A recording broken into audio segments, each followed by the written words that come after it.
us. We're really excited to learn from you today and to engage in this wonderful conversation.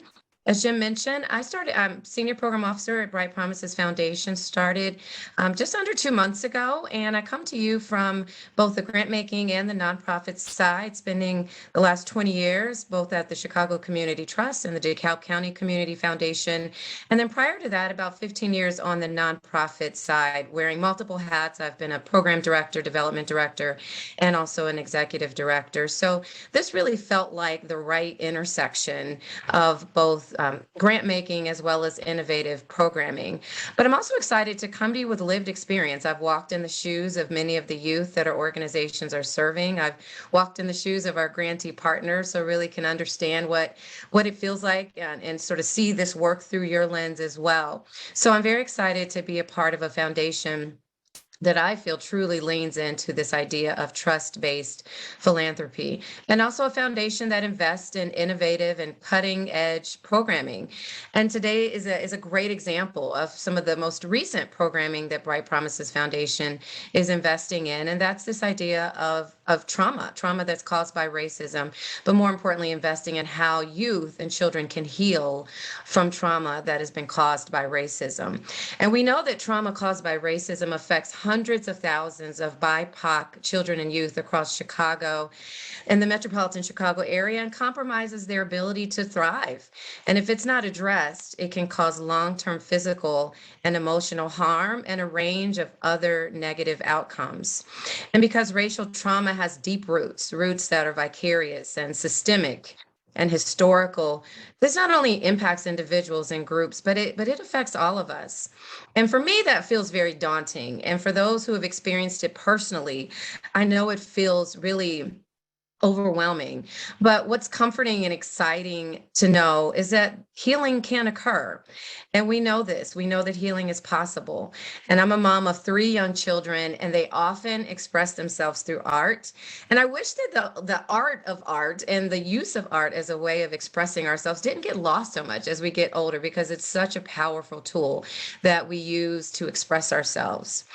And so art so I'm personally excited to be here today to talk about how art can be used as a tool to help youth who have experienced racial trauma feel safe and validated and accepted. Youth need trauma-informed spaces where they are encouraged to feel their own sense of self-worth and where they can explore and express how racism impacts their lives and also their communities. And so through our various programs, including the Healing, Leading, Changing Initiative, Bright Promises is working with community organizations across metropolitan Chicago to foster healing and resiliency among youth who have experienced trauma caused by racism. So today, we will hear from a number of experts who are working to combat the effects of trauma caused by racism through the arts. And we will have the opportunity to see some truly inspirational examples of healing in action. So once again, if you have questions for any of our experts, please feel free to enter your question at any time using the Q&A feature at the bottom of your screen, or enter your question directly in the chat. Now, please join me in welcoming one of those esteemed experts, our moderator for today's conversation, Devon VanHouten Maldonado.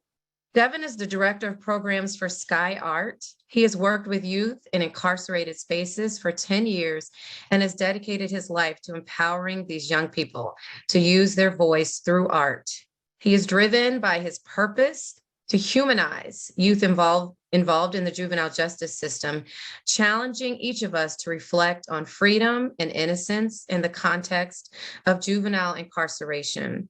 Devon champions that all children deserve to be seen as kids and not as criminals. We welcome Devon, and thank you so much for moderating today's panel. Turn it over to you, Devon. Good morning, everyone. Thank you. Good morning, everyone. Thank you, Tiffany. Thank you, Jim. And thanks to everyone at the Bright Promises Foundation. Bright Promises does so much important work in Chicago and supports so many important organizations that are doing this work. Before we get started, I want to encourage everybody to do what they need to do today with some of the heavy subject matter that we're going to be approaching. I know that there's a lot of direct service providers in here, and something that we're not going to touch on too much today that's a reality of this work is the vicarious trauma that we all deal with. And so I really want to encourage everybody on this webinar to be in touch with how you're feeling in your body. If you find your nervous system being activated, do what you have to do to regulate yourself. One of the things we'll talk about today is the way that art can be a wonderful tool for regulating our emotions and our nervous systems. And that's one of the things that's so effective about it, working with youth who are highly traumatized. So do what you have to do today. We are going to deal with some heavy subject matter, but really looking forward to get started. Without further ado, I'm going to actually ask all of our panelists to introduce themselves and tell us a little bit about the work that they do. And in the spirit of focusing on youth and their work with art, I'm going to actually ask Nadiah to go ahead and introduce herself to start us off. Nadiah?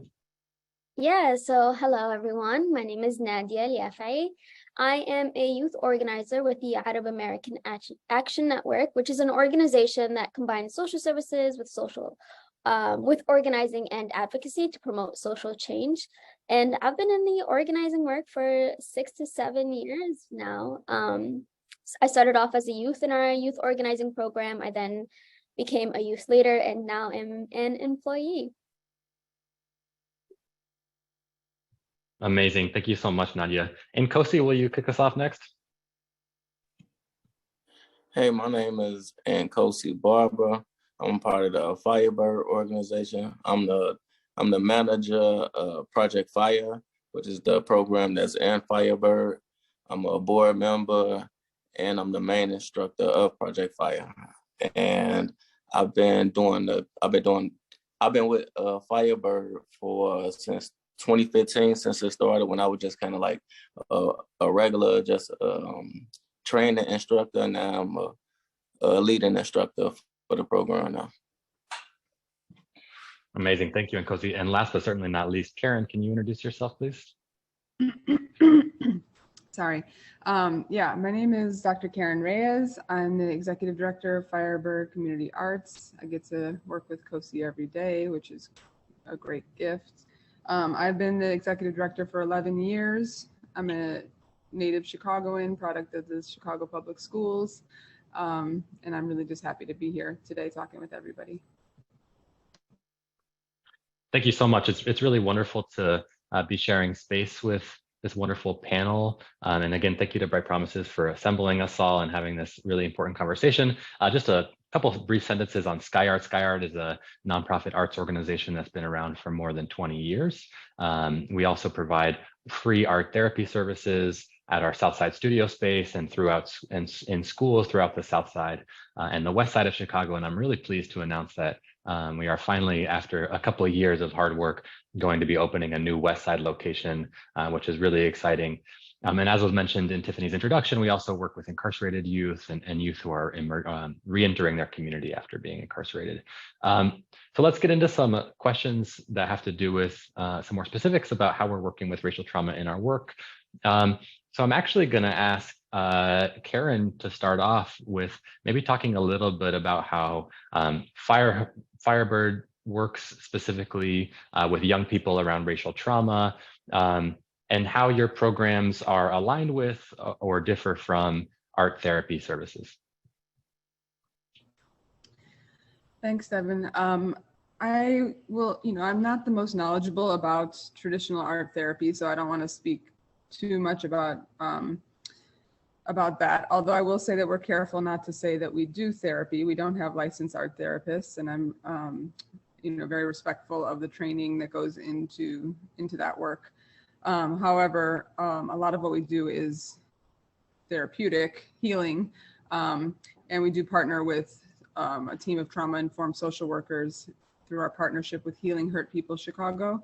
And last year, we were able to hire a social worker of our own. And this year, I believe we're going to be able to have a psychologist on site to help provide services that are hard to access elsewhere here in the space. I will just say, briefly, and I can talk about this more as we go along, that we think about healing in a reciprocal way. So we're really interested in sort of destabilizing a power dynamic that comes a lot of times with nonprofits and charity, quote unquote charity work, where it's sort of we have resources, we have quote unquote healing or therapy to give to you who need it. where I think that particularly with racial trauma, and particularly in this city, which I know best, it is a trauma and a toxicity that affects all of us. It certainly is more oppressive to BIPOC communities and folks who financially and otherwise suffer. But also it's not doing any good for white folks who experience privilege from it either. And it's actually causing us all mental unwellness and disconnection from each other. So one thing that I think sets us apart, or at least I try to emphasize, is how are we creating an ecosystem of mutual support and healing for each other, and that includes the staff, administration, and young people. How are we centering what young people need and putting ourselves in service of what they come in already knowing? So they have analyses, they have ideas about what they need to get through things, they have ideas about how to improve their situations and the whole city. And so how do we listen to that and acknowledge that this is a project that we all need to engage in together in order to be able to break down some of the really complicated, entrenched situations that lead to violence of all sorts, including racial violence and trauma. Thanks, Karen. Yeah, a couple things that you said really resonate with me. So at SkyART, for example, we have an art therapy program that works with licensed therapists, but I think, as you alluded to, art is inherently therapeutic. And I think, our founder, Sarah Ward, created SkyART through the belief that art is inherently therapeutic.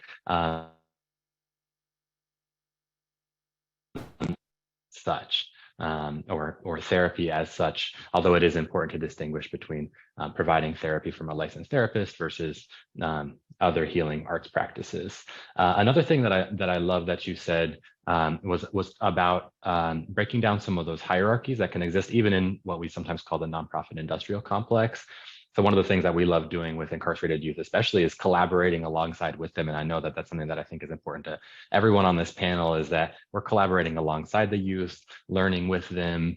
When we enter prison facilities, for example, we'll put a big canvas on the floor and everybody works on it together, and just deconstructing that basic power dynamic by not creating this hierarchy of I'm the therapist, I'm the teacher, I'm imparting knowledge on you, and that could be really, really powerful. Nadiah, I wonder how you all work with creativity and addressing childhood racial trauma in your programs.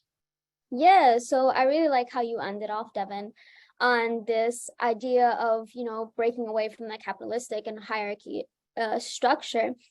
And we do that as well in our program. So instead of, the teacher or the boss to the student or the learner, in our program, it's a collaborative effort. It's a collective. So we're all learning, we're all teaching each other, we're all growing together and empowering alongside each other. And that's the most important thing in youth work. I think what is really unique as well is the strategies where youth in our program are working on topics such as identity and representation, alongside addressing the healing from the trauma, which is in some cases not directly noticed. Through the arts, they are able to become empowered and continue healing alongside organizing and advocacy work. Thank you, Nadiah. That's really beautiful. And Kosi, I wonder if you could jump in here and talk about, I think oftentimes we think about a kind of a dichotomy, especially when it comes to social justice and art making, and we think about, going to a museum to visit and sort of becoming enlightened by art that way, and busing kids from the inner city to the museum, or we think about the process of art making. I know at SkyART we really focus on process-based art making, experimental-based art making, where we're not necessarily focused on painting a portrait or making a perfect vase. And so I'm wondering if you could talk a little bit about maybe that false dichotomy or that false binary between product and process, but also why art in general can be so powerful and impactful for communities that are historically marginalized and disenfranchised. What dichotomy you mean? There's like the false difference, like it's either process-based or it's product-based. Can you kind of like rephrase that question a little bit for me, please? Yeah, so I think what I'm asking is why in particular is art making so powerful for communities who experience some of this racial trauma? And how is that different from like visiting a museum and looking at the work? Does that make sense? Cause you get to like give your own voice with the art. A lot of times we feel like we ain't got no voice, or our voice don't matter, or our voice only kind of like matter in our community or something like that. So when you get to make art and be able to like show it to the world, and you get to see other people like really interested or like really want to like know your story or something like that, and I don't know, that make you feel like, I don't know, it make you feel important. Thanks, Nkosi. Yeah, I love what you said about it's how important it is for folks to know your story.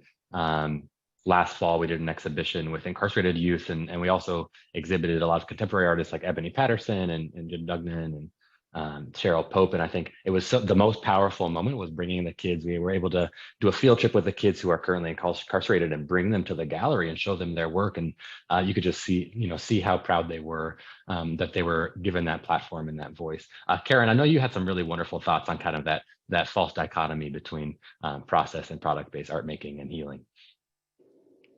Sure. Thank you. I hope my thoughts can live up being wonderful.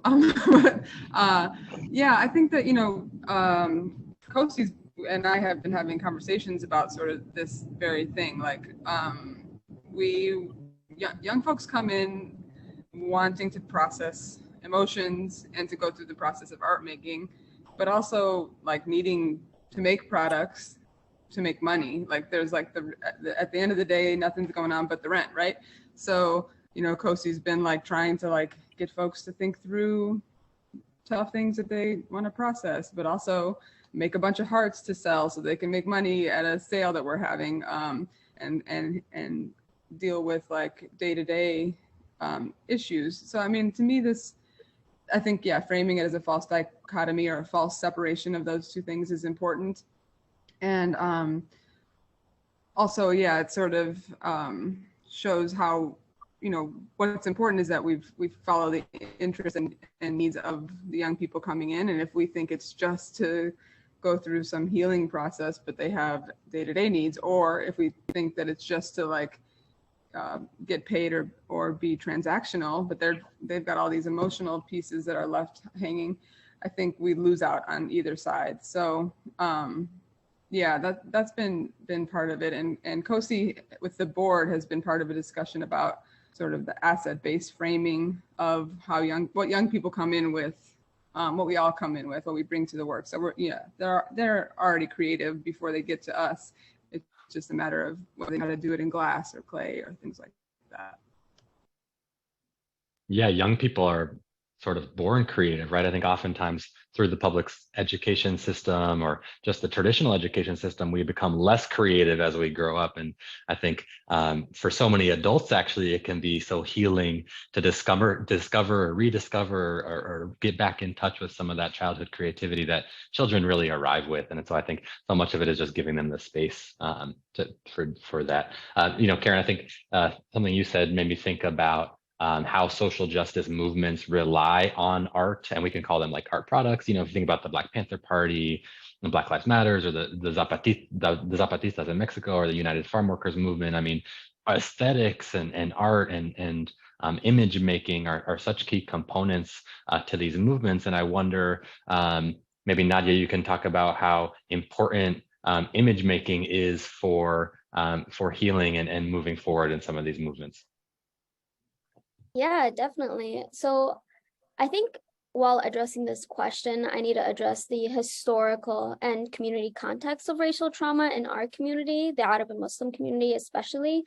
So I think we see with the history of attacks on our homelands of the youth in the Middle East, whether that be violence, war, or occupation, it becomes a commonality within generations to keep to themselves and not challenge those systems in fear of being targeted, deported, arrested, harassed.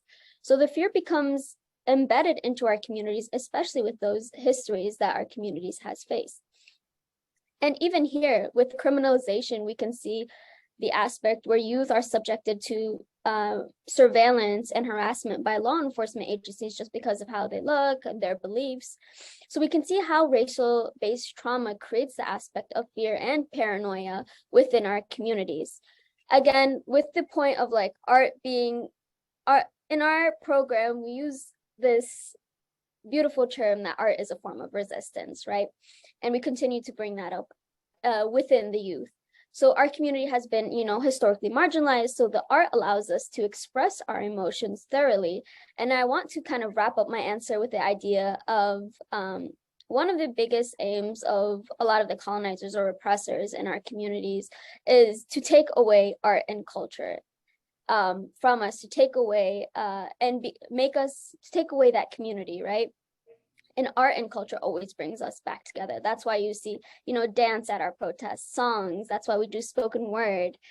Spoken word art. Art brings community together, and it allows us to thrive and be liberated. So youth creating art is a way to come together and paves the way, the path of the work that we do. Yeah, I love that. And Kosi, I would love if you could kind of tell us about how, in your experience, how has art created community for you, and how maybe some of these movements and aesthetics have influenced you and your community? I know the art gave me a sense of community and stuff like that. As just being like a part of a team, and I don't know, just having a voice when you don't really feel like I don't know, talking to nobody, or like you don't feel like nobody understand what you're going through or something like that. Just be able to do glass blowing with other people that want to do the same art, and that's going through the same trauma. And then it's like y'all kind of don't even want to talk with each other, because at first y'all don't even know each other, but then y'all get to working and glass blowing. You working with hot glass, so y'all kind of got to protect each other without really even knowing each other. So then that kind of like create a bond at the end of the day. And then now y'all talking about like whatever y'all going through, like outside of family issues or whatever, or stuff you can't even talk to maybe like your friends on the street about. So that's what art gave me, like a sense of family that we might not got at like all the way at home. You know what I'm saying? Yeah, absolutely. No, I think that's really beautiful, and I've experienced that as well. Especially working with incarcerated youth who I think a lot of times they're over therapized. They have a lot of mandated therapy, and maybe those folks that's maybe not always the most healing space. Therapy is often, stigmatized for good reason, right? We're thinking about DCFS and being separated from their families, and they've had to recount their trauma over and over. But when we come together and we make art and we just create that space, the art comes first, and they can and everybody, and including myself, we can sit there and draw whatever comes to our head and make colors. And I think the community building and the conversation, and the topics about racism and power and social class and fatherhood and I think masculinity comes up a lot. All of those topics stem from creating a comfortable space where we're all being creative together, and as we referred to before, kind of leveling that playing field a little bit, which I think is really powerful. And my bad. And another thing that the glass blowing be doing too is like a lot of the time the youth will come in and they'll tell me like sometimes like they always like dazing off in space, because they re-see their trauma in their head all the time. Like, and when they do glass blowing, it's like you gotta focus on kind of what you're doing, so it kind of get them a release at the same time. And that be a little bit of part of therapy to me, that you can just like not think about what you're going through at the moment and something like that, and just like focus on like what you're trying to create. Yeah, absolutely. That's wonderful. We're actually gonna see a video now from the Arab American Action Network. Nadiah, can you tell us a little bit about what we're about to watch? Yeah, so the first few slides are the Cafe Intifadas, in which the youth program hosts a town hall, an event for the community. Youth were able to prep and perform a spoken word piece as well as an art piece alongside of it. But yeah, it's just a way to gather and celebrate all of our people back home and here in the US who have continued to fight against war, occupation, bigotry, racism, and so many forms of oppression. So there's going to be a few snippets of youth performing spoken word poetry, as well as the other slides you'll see, you know, youth just celebrating their culture, celebrating where they're from, and performing dance as well.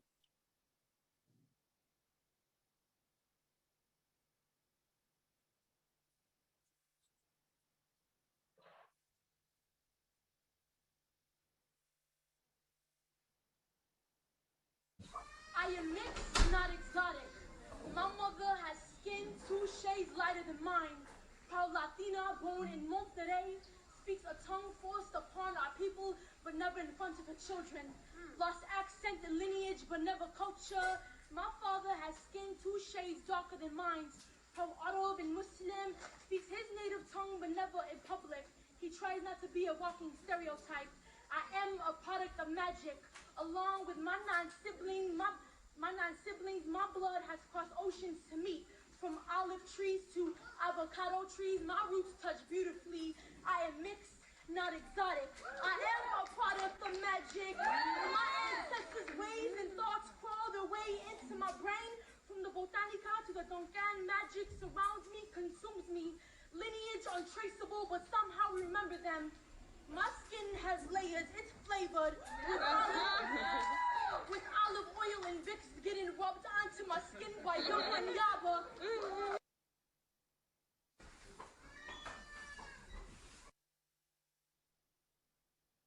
Yeah, so that was just a little preview of the spoken word poetry that Yolanda performed for us.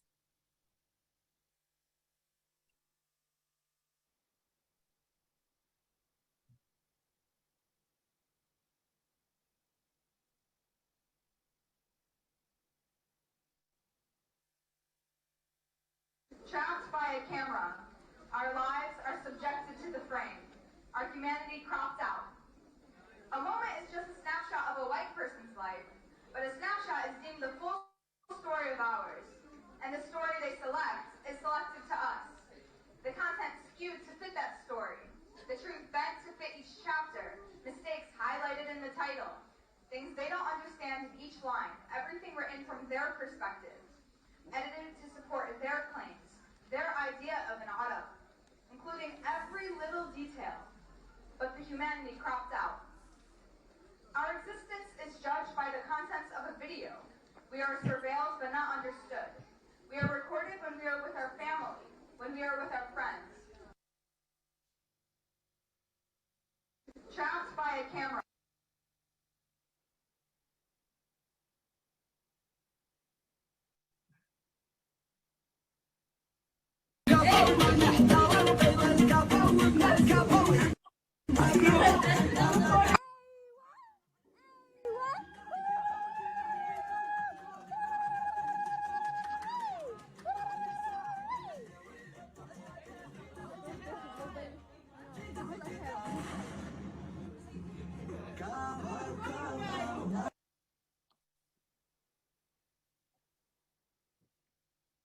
Amazing. Thank you so much for sharing that with us, Nadiah. That's really wonderful to see.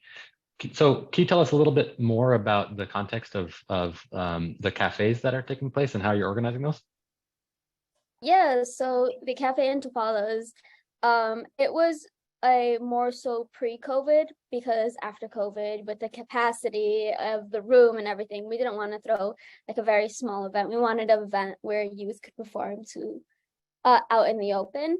But yeah, it's just we work on it throughout one whole term, and youth work on a spoken word poetry. They get to pick any topic that they would like.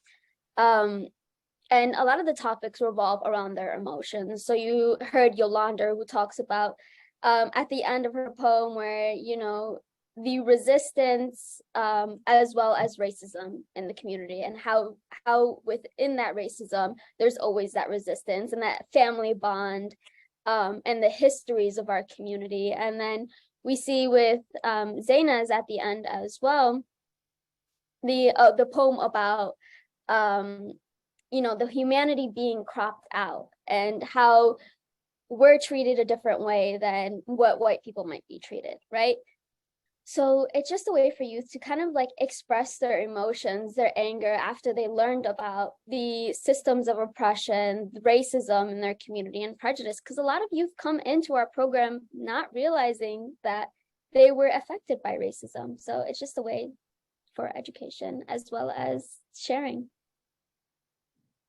Beautiful. Yeah, that first poem hit me in the heart. I think one of the things I love about Chicago is this beautiful hybridity, which I am, but also I think Chicago has this amazing thing. My favorite taco spot is inside a Chinese restaurant. And I think that's just like such a unique thing to Chicago to have these spaces. She mentioned the Botanica, and every neighborhood has its own unique identity. And I thought that's such a Chicago special moment, and a truly wonderful city where so many diverse cultures come together. I'm hoping that each panelist can talk a little bit about either a personal experience or an experience in their work in which art created a space for healing, some project that really stuck with you. Karen, do you want to start us out?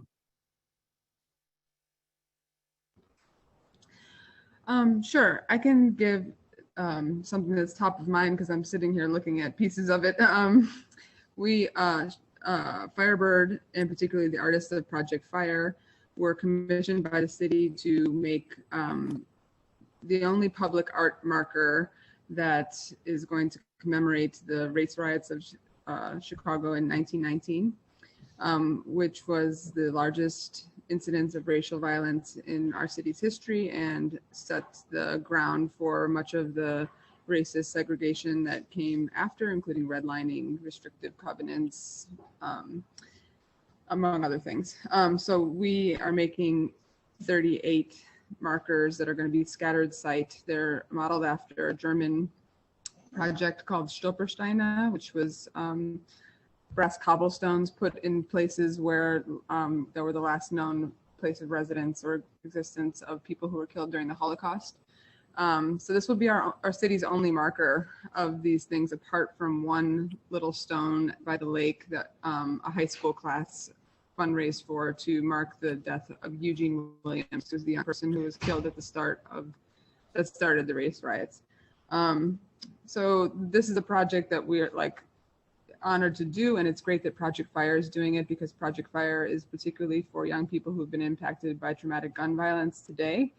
And they're learning about this history for the first time. I went to CPS schools and never learned about this history there. So they're also becoming part of the force to educate around that. And also they're seeing all these connections between the violence that they bodily experience, the violence that they see and experience daily, and things that happened 100+ years ago.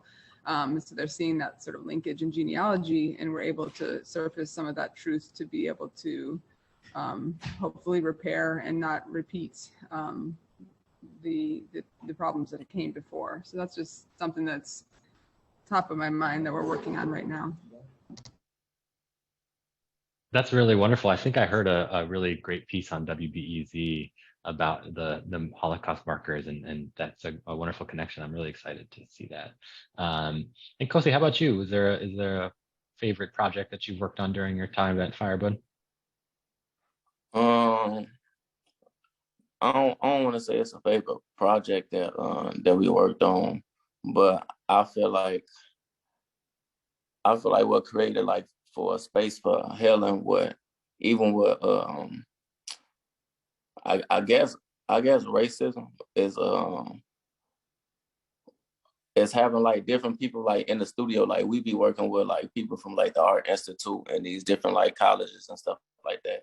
So it'd be a lot of white people coming in the studio and stuff like that. And I know when I was growing up, Chicago was real segregated. So we stay over here, y'all stay over there, and then you got a certain type of you look at each other a certain way. So now you get to bring each other together, work with each other, because at first you probably wouldn't even talk to this person or think this person.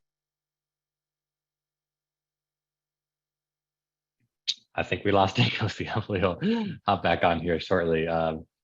Nadiah, did you have some kind of project that you felt like was like particularly healing for the young people you work with or for yourself? Yeah, definitely. My slideshow where the youth were dancing, but this last term, fall 2020, we did a project working on representation and identity. So we would schedule every week 1 to 2 youth to present their culture and their identity, right? So they would bring things in, bring food, bring their dance, and we would just celebrate that. And that was very healing because, you know, it's just sharing in general is a form of artwork, I feel like. And that sense of healing where we're all together, we're all asking questions, we're learning about where each other are from. It was really, really beautiful. And you saw the picture at the beginning where all the youth were kind of standing in their cultural clothes for the finale, bringing food and sharing their cultural food with everyone, doing a little write-up. But yeah, just the experience of sharing and being in the moment with each other truly is healing. I love what you said, Nadiah, about how art can be sharing. And I think so much of creativity is that generative sharing. And that's actually a lot of where the healing process comes in, I believe. Like when you have the ability to share with someone else and you get to, you get to give something to your community, to other folks. I think that is such a healing thing. And that's so empowering to say, I did this and I can share this. So thanks for that. Another thing that I'm curious in asking you all about, because I think we all work with different communities.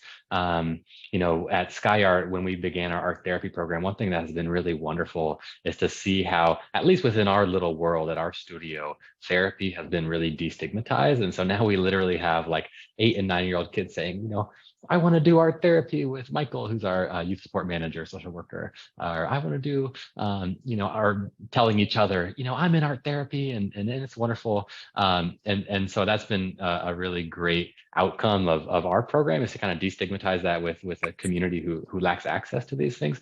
So I'm curious, Karen, maybe you can kick us off sort of, and I know that y'all aren't doing traditional therapy, but I'm curious, how do you feel like art can be particularly healing for folks who lack access to mental health services? Yeah, thanks. That's a great question. I think one of the few dichotomies I do believe in is that like all tools can be used for good or evil, right? So I think that art spaces can either continue resource hoarding and disparities, or they can disrupt it. I think that, being able to creatively imagine things that don't already exist, or ways of being that aren't already here, is a real potential for us to sort of disrupt that. And I think, to try to tie back to what Kosi was saying, and welcome back, Kosi, before he got cut off, is like, they can, for us, at least for glass blowing, we're pretty unique. There's not a lot of sites in the city where folks can do this. And so we can really bring together a unique set of folks. And by the fact that we center young Black and Brown folks in the space, like their access to the space, it means that this studio looks very different from a traditional glass studio in terms of who's working here. But there are still people, as Kosi was saying, like, art students, professional artists, like for some reason, there's a lot of doctors and surgeons. I think it's like that adrenaline rush pull, who like to blow glass. So it mixes up folks in a way that I think it has a lot of potential to bring up questions and force us to face what's going on. And I think, they could be spaces where we can notice, like we can look around in all of our spaces and be like, am I surrounded by only white people? What's the problem with that? And so for our space, we are able to make sure that that's not the case here. And that in fact, oftentimes it's our young folks who are teaching the surgeon who comes in and wants to learn how to blow glass. And we're sort of able to subvert some typical power dynamics that have existed for a long time. Awesome. Thanks Karen. Kosi, do you want to finish your thought before you got cut off? Thanks for bearing with us, y'all, with some technical difficulties. I kind of lost my thought. I was kind of on the road when I was talking. I kind of lost where I was going with it, but I was really just saying kind of like what Karen was just saying, just bringing those like people together. Like she was saying, like I be having classes with a doctor student right now. She been doing classes with me now, and she definitely be having a lot of questions and like, why is this and why is that and how does this work, and I be having questions for her also. So that just something, you know, to bring us together and kind of like break that barrier. Awesome. And Kosi, do you have any additional thoughts on sort of how art can be healing for folks who lack access to traditional mental health services?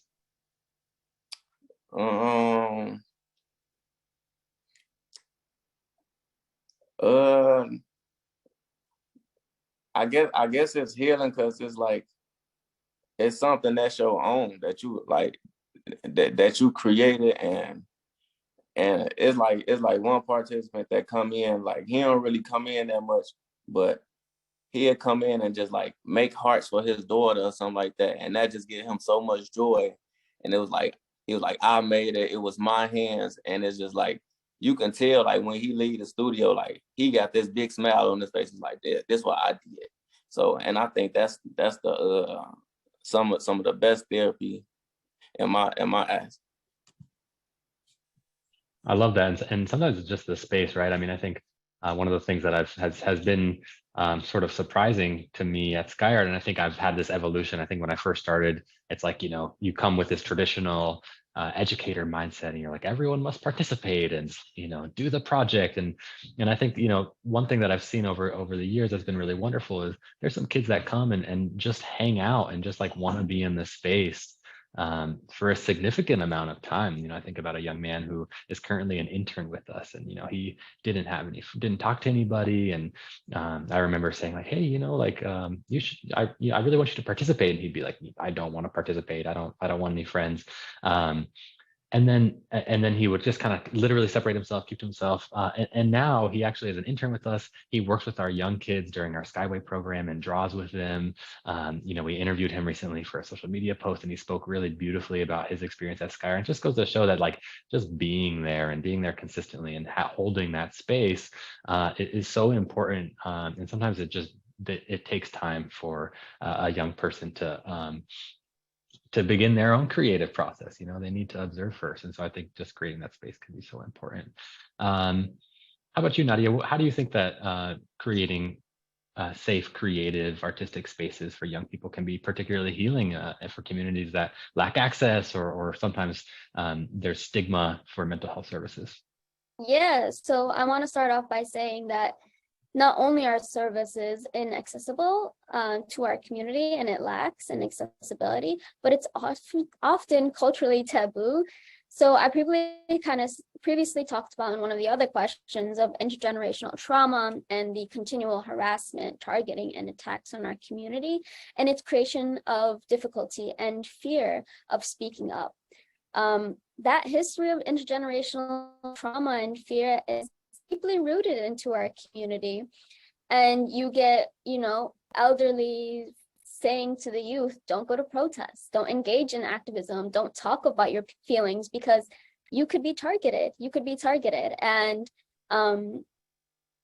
yeah, there is this strong need for a collective, because members in our community, you know, art allows for everyone in our community to have a form of expression, which is almost a trustworthy form of expression. Like our other panelists mentioned, it's your work. Like you're putting your body into that, you're putting your soul into that work. So art just opens up this space for healing because it brings that outlet of expression. Yeah, and I just want to kind of mention one more thing on this topic, that in regards to youth in particular, even if they do go to therapists or counselors, there is always that lack of trust, and it's very justified. The AAAN recently, we published a report on suspicious activity reports, which was featured in CBS, and we found that more than 50% of these reports are on Arabs and Muslims, including a specific report where a youth confided in his school counselor, an adult in which he trusted, about missing his grandparents in the Middle East.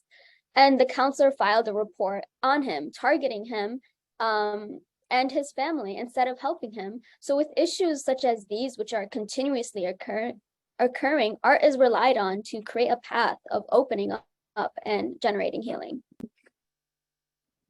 Wow, thank you, Nadiah. Yeah, so true. So many ways that we criminalize our youth, punish them for their trauma, punish them through racist, historic, inequitable practices that are entrenched in our society in ways that are perpetuated by systems that have been in place for a long time. Thank you for that example. We're actually going to watch another video from Firebird Community Arts now. Nkosi, can you tell us a little bit about the video that we're about to see? The video was me a couple years ago in our old studio, kind of just talking about like kind of how Firebird works and our self meetings that we do after glass blowing, because we do 3 hours of glass blowing a day and then we do 1 hour of self, and I'll explain that to you in the video.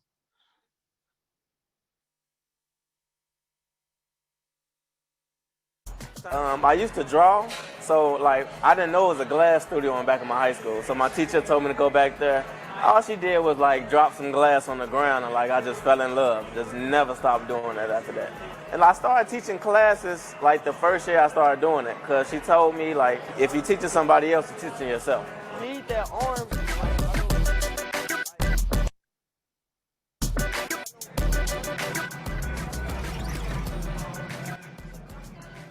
If you're not good at talking, you can speak through your art. So that's where we like relieve our pain in the art studio when we make our art. So when we go into like what we call a self group, that's where we have our time to actually talk about the things that we go through. Like 2 days ago, I had got into an altercation and this guy pulled a gun out on me. So it's like stuff like that that we can share with each other, and we feel comfortable to talk to each other about that type of stuff. It's 2,500 degrees, it's very hot. But as soon as I like make a vase or something like that, they're ready to jump in. Because I always put it to them, it's like, you're risking your life outside, why not risk your life doing something positive, you know? You can do it by yourself, but it's definitely a team effort. And you gotta have trust in the people that's around you. And the great thing about it, it'll be like two kids from 2 different neighborhoods that's like rivalry. But once they come in here and they like find out who each other is, it saves lives. But it's really for us to hang out, have fun, and we ain't gotta worry about the drama that goes on outside.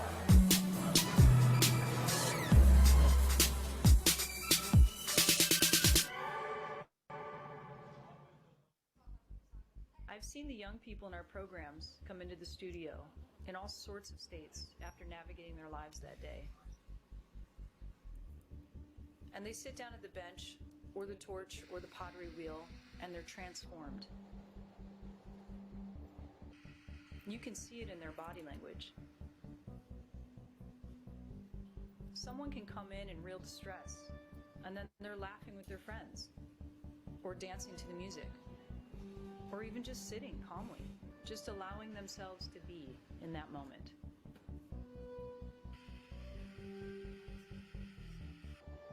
Part of it is knowing they're in a safe space, surrounded by people who they trust and who they know care about them.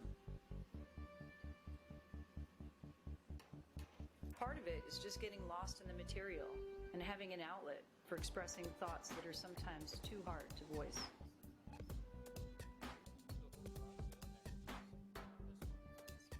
Focusing our mission to having a trauma-informed approach to art making has been a revelation.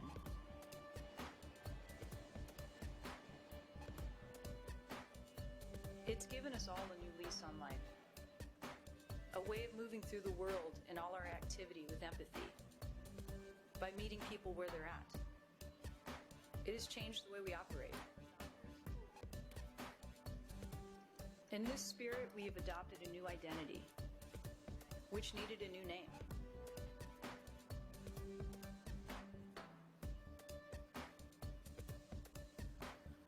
We chose the Firebird to represent our rebirth through fire to overcome and regenerate.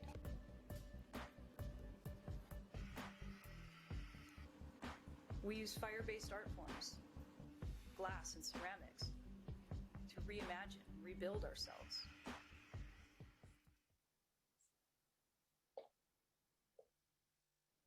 Thank you so much for sharing that with us. Something that Nkosi said in that video made me remember that our work is violence prevention work.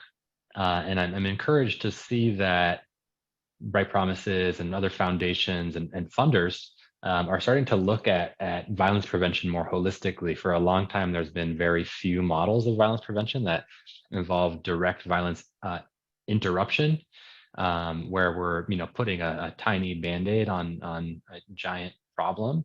And so I'm glad to see that the tide is starting to turn, but a lot more work needs to be done in order for violence prevention funds to make their way to organizations like ours, because we truly are doing violence prevention from a very early age and before that violence takes place, not in the middle of it or after it. And so thank you for showing us that video. We're actually going to open it up to questions now.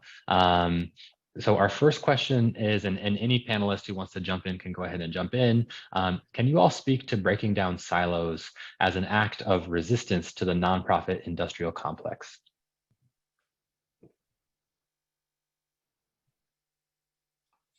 I can get started. Nadiah sort of said this in a way earlier too. I think that well, we partner with Healing Hurt People Chicago, which is a hospital-based violence recovery program, and they provide the social workers and psychologists who work with us.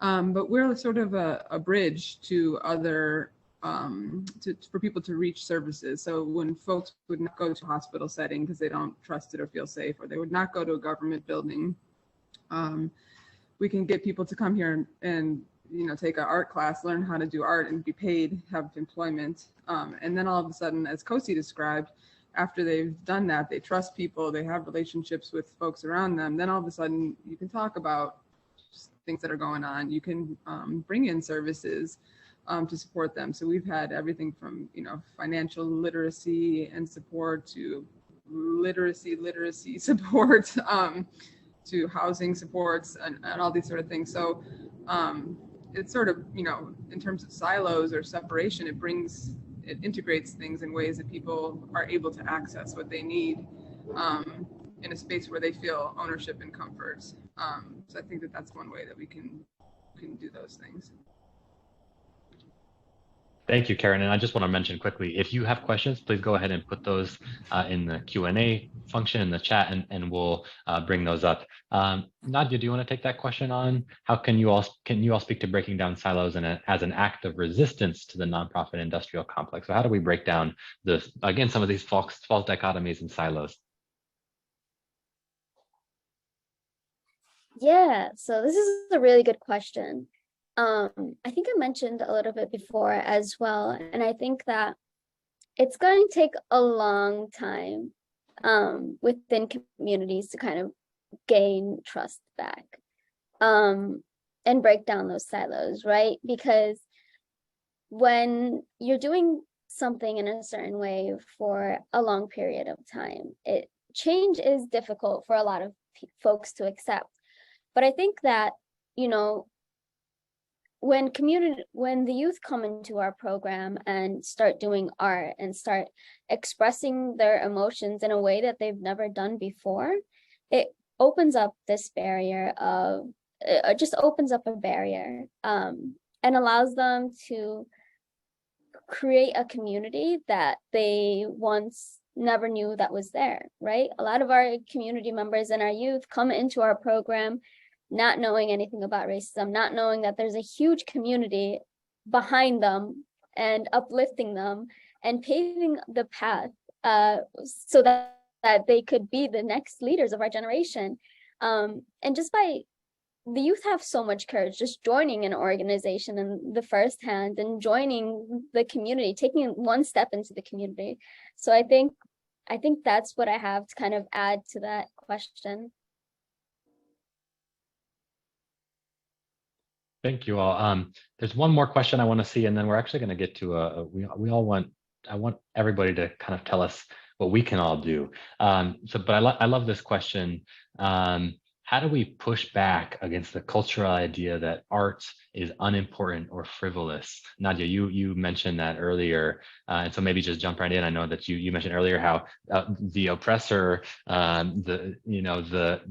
the major canon, however you want to put it, the patriarchy oftentimes pushes those things aside and takes those away as a tool for marginalized people. So can you speak to that question a little bit? Yeah, and I think there's a really big misconception that art is solely just a certain medium, right? A lot of people, when they think of artwork, it's just painting or, drawing. And I think what's really important here is that art in general has a wide variety of definitions. There's a lot of mediums in which you can, take on artwork or take on art, the act of doing art. So I think what's interesting is that a lot of youth just come into our program, and we did one day where we were just painting, right? There was no clear instruction. We were just like, okay, here is a paper, there's a pile of papers, pick what color that you want, and you can just paint whatever you want. And at first, folks were doing 3-second paintings, even though we set a timer for like an hour for the workshop.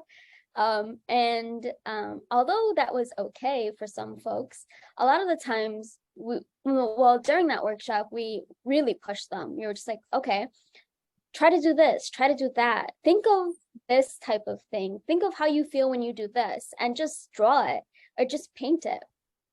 And it really started conversation with each other. Just the act of, picking up a paintbrush and sharing paints with somebody across from you engages in conversation. And I think I stated this before as well, just the act of sharing, right? Just sharing information, sharing just like a simple paintbrush, sharing the paint. It really opens up a really good conversation and allows for healing to occur. Thank you so much, Nadiah. We're out of time, but I do want to make sure that every panelist gets an opportunity to, and there's actually several questions in the chat about sort of how folks can get involved, what they can do. And so I want every panelist to, and Kosi, maybe you can kick us off, and then Karen and then Nadiah, share your, any final thoughts you have briefly. And then, how can folks get involved? How can they help heal their communities? How can they get involved in your organizations? A couple final thoughts is that I don't know, just doing something that you love, and if you love to do art, do it. Because I started traveling off of art. I've been to Germany and all these different places, and I done took my students with me to different places, and now they done got on planes, and people from other areas know them now, and now they got a little fame to them, so that just make them feel good in itself. So that's why I just wanted to share. But what y'all could do, I feel like y'all can, I don't know, like check out our website, support our website or something like that. We got a Valentine's Day event. We got like more events that's coming up that's youth driven, that they teach in these classes. So maybe y'all can share on y'all social medias or something like that, or just give some type of support so we can give our youth some hope.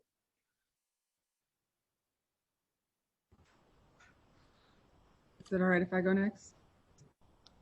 Yeah. Please, thank you, Karen. Sure, yeah, so I threw some things in the chat that Kosi was mentioning, but I think also just like the idea of space came up a lot here. The video you saw of Firebird had us in 2 different spaces. Artist spaces are always facing displacement. So patronize those spaces, come take classes, come buy from the store, come check it out, volunteer. And if you're a funder, like funding capital campaigns, that's something that we're thinking about right now, is like a forever home for us, so that we're not always at risk of being moved out of of a community is important, because we're holding space for people here, and that's where the work happens. And whatever spaces you're in, look around and see who's there. And if you feel like you have a representative sample of your city and of the people who live here. Thanks, everyone. Thank you so much. Nadiah, why don't you close us out?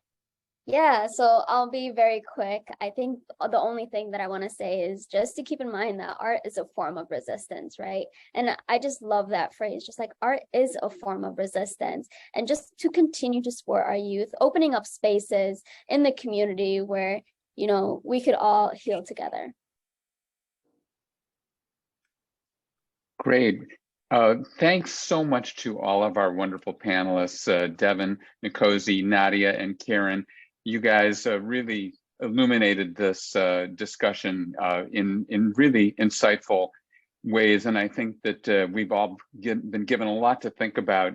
I just want to let everyone know that a recording of today's event will be emailed to you. We'll also be sending links to resources and more information about the ways that you can get involved, ways that you can get involved that our panelists shared today.